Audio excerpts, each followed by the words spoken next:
on YouTube. Good morning, Reddit. Both existential crisis and um, death subreddit. I'm gonna be posting both because I have a lot to say. Um, as you know, my birthday came up recently, and I'm turning 28. The time which according to psychology today, most people have their existential crisis. It's happening at younger and younger ages now. So I'm becoming more aware of my own death, my own mortality as I'm getting older. The fact that I have asthma doesn't really help. And telling me to live in the moment doesn't really help if I'm having an asthma attack, to be quite honest. That's the one moment I don't want to live in, is when I'm struggling to breathe.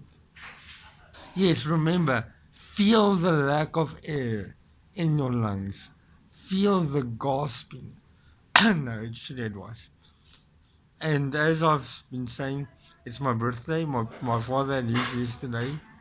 So, yeah, we're both getting closer to death. This is also around the time when Chadwick Boseman died of colon cancer, so I have to deal with that association. I'm seeing my mental health professional tomorrow. Hopefully she'll help me find some sort of meaning in this sick joke of a thing we call life. I've always thought having something to be remembered by, like my Facebook or this YouTube channel, would help with my existential dread and existential crisis. But all it's given me is a rare form of survivor's guilt. Because I have this that survives me. And people 300 years ago don't. Even the people in my life say, okay, wait, let me go back. I've also recently had 5 deaths. I've recently had 5 deaths happen to me. 5, 3, 4, I don't know. I just it's a lot.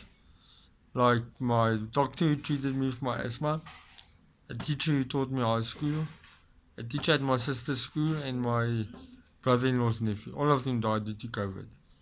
So there's a lot of death, and I'm wondering, did their lives have any meaning, purpose, and value to them? Did it really matter? Unless you're some sort of legend, you won't be remembered in history books. But I thought that would help me with this YouTube channel, which I'm slowly growing. Help me with tips, please. And my Facebook account and Instagram. Leaving something behind. But all of that is done is give me a form of survivor's guilt. I have all of this that survives me. People 300 years ago didn't. So now I'm feeling survivor's guilt. Um, and I haven't even survived the tragedy yet. Also, get the vaccine. And also, on this meaning of life, death, and existentialist bent that I've been on for the past 5 or so years, I've been wondering, why are people parroting nihilism as this good thing? It isn't. People just say it's this edgy teenager thing. But it's like, no, this isn't positive. Jordan Peterson even talked about it. He said, what's the point of doing anything? No one's gonna care in 1,000 years. That that's depressing. And also Edward Norton famously said when promoting Fight Club, a movie about a guy going through an existential crisis. Nihilism seems like a sexy idea in the beginning, a good idea, until you run into the practical limitations of it. Then what? Then what? I'm being serious. We know Anthony Bourdain was a nihilist. Look how it ended up. I know he suffered from depression as well. But nihilism and depression, what are you gonna get? Same with Chester Bennington. In the end, it's about a guy having an existential crisis. He also suffered from depression. How did it end up?